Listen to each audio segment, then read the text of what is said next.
दोस्तों नमस्ते। महाराष्ट्र की राजनीति में एक से एक ऊपर बड़े बड़े विस्फोट हो रहे हैं। हर कोई एक अलग नया विस्फोट लेके आ रहा है। देवेंद्र फडणवीस आए, एक विस्फोट कर दिया।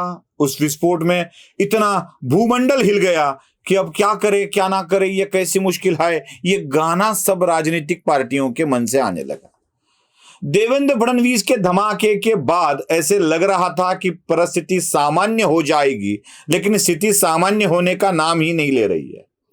उसके बाद एक और बम लेकर आए दीपक केसरकर, और यह बम तो बड़ा ही खतरनाक था।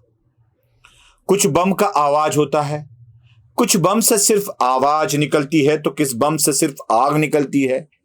लेकिन इस बम से इतना धुआं निकला है, इतना धुआं निकला है कि सांस लेना मुश्किल हो जाएगा, ऐसा ये केसरकर का बम है। क्या कहते हैं दीपक केसरकर? दीपक केसरकर लगभग सारी चीजें इस तरह से खुली कर रहे हैं, इस तरह से दुनिया के सामने ला रहे हैं कि जिनके बारे में ये बोल रहे हैं वो बस एक ही शब्द बोले, हाय लुट गया, बर्बाद हो गया, दुनिया को मुंह दिखाने के लायक नहीं रहा। दीपक केसरकर कोई आम आदमी नहीं है। राज्य के शिक्षा मंत्री है, राज्य के पूर्व गृह राज्य मंत्री रह चुके हैं, विधायक रह चुके हैं, अलग अलग पार्टियों का उनका अनुभव भी है। एक ऐसे सुलझे हुए साफ सुथरे नेता है दीपक केसरकर, जिनकी वाणी कभी भी झूठ बातें नहीं बोलती। ये तो उनके विरोधक भी मानते हैं। कभी उड़पटांग सी बातें करेंगे, कुछ गलत बात कहेंगे, ऐसा कभी केसरकर ने नहीं किया है। यही दीपक केसरकर दो बातें कह चुके हैं। एक है यूटी के बारे में, एक है एटी के बारे में। अब एटी के बारे में जो बात है उसका संबंध भी यूटी के साथ है, और यूटी की खुद की एक बात है। आप तो जानते हैं उद्धव ठाकरे का एक नया नाम लोगों ने दिया है, मैं नहीं देता हूं ये नाम, नया नाम लोगों ने दिया है। उनको यूटी इसलिए कहा जाता है कि वो हमेशा यू टर्न मारते हैं, मतलब जा रहे हैं इस दिशा से, यू टर्न मार के वापस आ गए। कभी भी एक विचार पर अडिग न रहते हुए अपने ही विचारों में परिवर्तन लाने वाले यू टर्न लेते हैं, और उद्धव ठाकरे का टर्न तो ऐसा रहता है बिल्कुल विपरीत। गर्व से कहो हम हिंदू है, ये घोषणा देने वाली शिवसेना अब हिंदुत्व की व्याख्या को ही बदलने जा रही है। ये एक बड़ा यू टर्न है। ये विस्फोट नहीं किया है केसरकर ने, ये विस्फोट रहा कहां है अब ये दुनिया को मालूम हो गया है। आवाज हो जाता है, बम फट जाता है, धुआं निकल जाता है, तो ये विस्फोट नहीं रहता है, अभी बस उसकी गूंज है कानों में। विस्फोट जो है वो अलग है।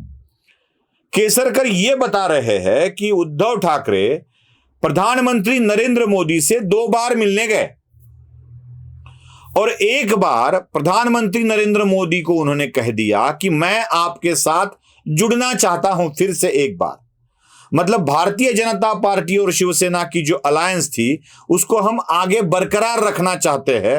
हालांकि कुछ शर्तें हैं कि आप मुझे 2.5 साल का मेरा मुख्यमंत्री का कार्यकाल पूरा करने दें।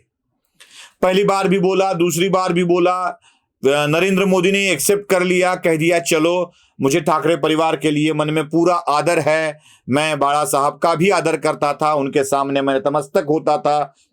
और सही है, बाड़ा साहब की उम्र भी थी, उतनी आदर करना ही चाहिए, नरेंद्र मोदी ने भी उनका आदर करना चाहिए था, आदर दिखाते थे भी, करते भी थे।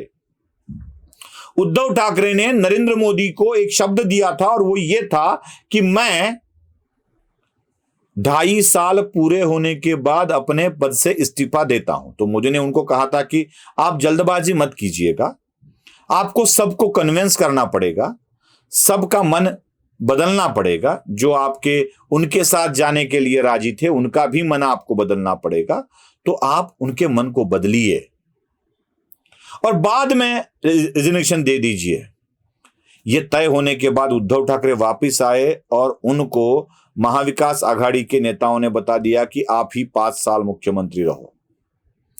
नीयत फिर गई, ये तो 2.5 साल की बात कर रहे थे, मुझे तो 5 साल मिलने वाले हैं। फिर नरेंद्र मोदी से बात हुई और कहा कि वो तो बोल रहे हैं मुझे 5 साल रखेंगे, आप भी मुझे 5 साल रहने दीजिए, मैं इनको छोड़ के आपके साथ आ जाता हूं। तो मोदी ने कहा भैया ये तो गलत बात हुई ना। ये भैया आ गया बीच में, राहुल गांधी को सुन सुन के भैया आ ही रहा। तो मोदी ने कहा उद्धव जी ये तो गलत बात हुई ना।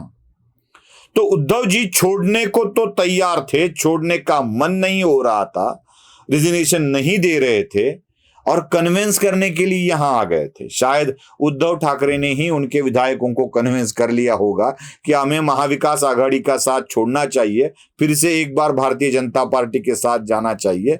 उद्धव ठाकरे की कन्विंसिंग पावर इतनी बढ़िया थी कि 40 विधायक कन्विंस हो गए।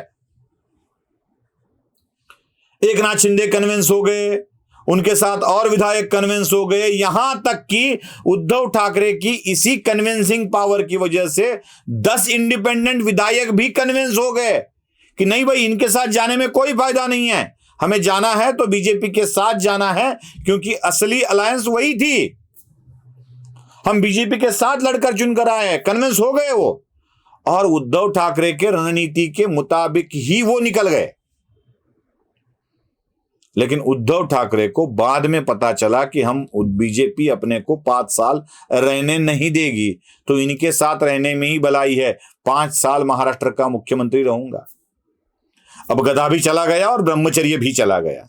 हमारे यहां कहानी बताई जाती है, एक आदमी जो धूप का होता है ना बर्तन मंदिरों में रखा जाता है, उसको लेके चला गया एक दुकान में और कहा कि भैया मुझे तेल चाहिए। दुकानदार ने बर्तन के एक बाजू में तेल डाल दिया और उसने बोला कि घी भी चाहिए। दुकानदार बोला घी के लिए बर्तन है कहां? तो बोला ये है ना, नीचे की जगह है उसके लिए घी डालने के लिए। दुकानदार बोला भैया ये गिर जाएगा रे। नहीं नहीं नहीं गिरेगा, आप डाल दो बोले। उसने बर्तन को पलटा दिया, तेल नीचे गिर गया, घी लेकर वो घर को चला गया। घर वालों को बोला घी लाया हूं, तेल भी लाया हूं। घर वालों ने देखा कि वो धूप डालने का जो बर्तन होता है उसमें घी तो दिख रहा है। फिर घर वालों ने पूछा बेटा घी तो लेके आया है, तेल कहाँ रखा है?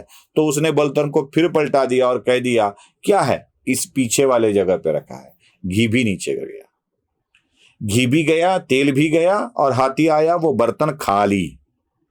उद्धव ठाकरे का ऐसा ही हुआ। 5 साल के इंतजार में मोदी होते तो कम से कम सत्ता में सहभागी होकर बड़प्पन तो मिलता, वो भी चला गया। 2.5 साल का मुख्यमंत्री पद चला गया, घी भी चला गया, तेल भी चला गया, साथ ही साथ वो बर्तन भी चला गया, क्योंकि 40 विधायक भी इनके पास से निकल गए। अब बची कुची सेना को, किंचित किंचित सेना को लेके वो वंचित के साथ जा बैठे। एक बड़ा विस्फोट केसरकर ने किया है कि ये राजी हो गए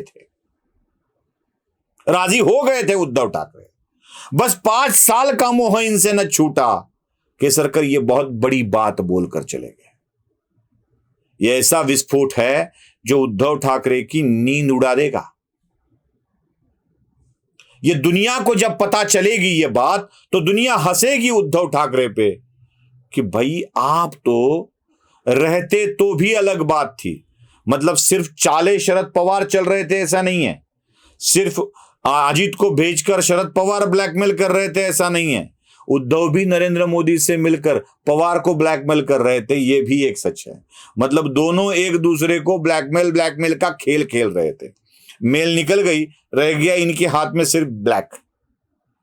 दूसरा एक बात बता दी है इन्होंने, केसरकर ने, वो है कि वर्ली से 32 साल के जवान विधायक कैसे बने।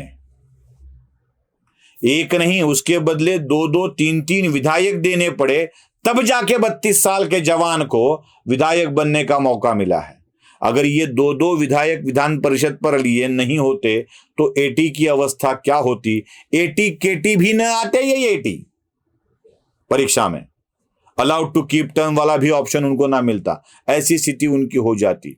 दीपक केसरकर जी, और भी आपके साथ बड़ी जानकारी होगी क्योंकि उस वक्त आप थे इन्हीं विषयों में, तो कृपा कर और भी नए विस्फोट कीजिए, हम भी उसके बारे में कुछ बोल सके। वीडियो पसंद आए तो लाइक, शेयर और सब्सक्राइब जरूर कीजिएगा। धन्यवाद।